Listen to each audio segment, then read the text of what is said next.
அனைவருக்கும் வணக்கம். சின்ன சின்ன சிறகுகள் நிகழ்விற்கு உங்களை அன்போடு அழைக்கின்றேன். நான் உங்கள் டாக்டர் டாரதி. அரசு மருத்துவமனை ஒன்றில் தன்னுடைய தந்தையை சேர்த்த 3 மகன்களும் கண்ணீரோடு நின்று கொண்டிருக்கின்றனர். மருத்துவர் பார்த்துட்டு, இன்னும் சில மணி நேரங்கள் தான், ஏதாவது பேசுறதா இருந்தா பேசிக்கொள்ளுங்கள் என்று சொல்லிவிட்டு அப்படியே நகர்ந்து விடுகிறார். இந்த 3 பையன்களையும் ஒவ்வொரு பையனாக அழைக்கிறார் அந்த முதியவர்.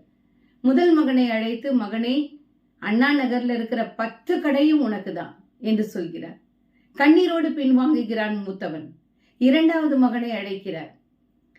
ராயப்பேட்டையில இருக்கிற 15 கடையும் உனக்கு தான் என்று சொல்கிறார். அவனும் கண்ணீரோடு பின்வாங்குகிறான். 3வது மகனை அழைக்கிறார். தம்பி, உன்னுடைய இளமைக்கும் வேகத்துக்கும் மயிலாப்பூர்ல இருக்கிற 10 கடையும் அதை ஒட்டி உள்ள 15 வீடுகளும் உனக்கு தான் என்று சொல்லிக் கொண்டிருக்கும் போதே அவர் இறந்து போகிறார். 3 மகன்களும் கதறுகிறார்கள். அப்பொழுது அந்த மருத்துவமனையில் இருக்கிற செவிலி பெண் இதையெல்லாம் பார்த்து கொண்டு நின்றவள் மூத்த மனைவியிடம் சொல்கிறார், இப்படிப்பட்ட ஒரு தகப்பன் இவ்வளவு சொத்துக்களை விட்டு செல்கிறார்.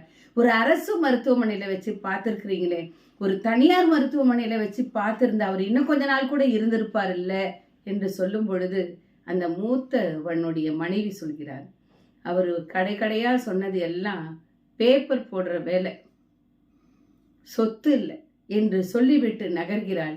உண்மையிலேயே இதை கேட்டவுடன் அந்த செவிலிப்பெண் வாய்விட்டு சிரித்தே போகிறாள்.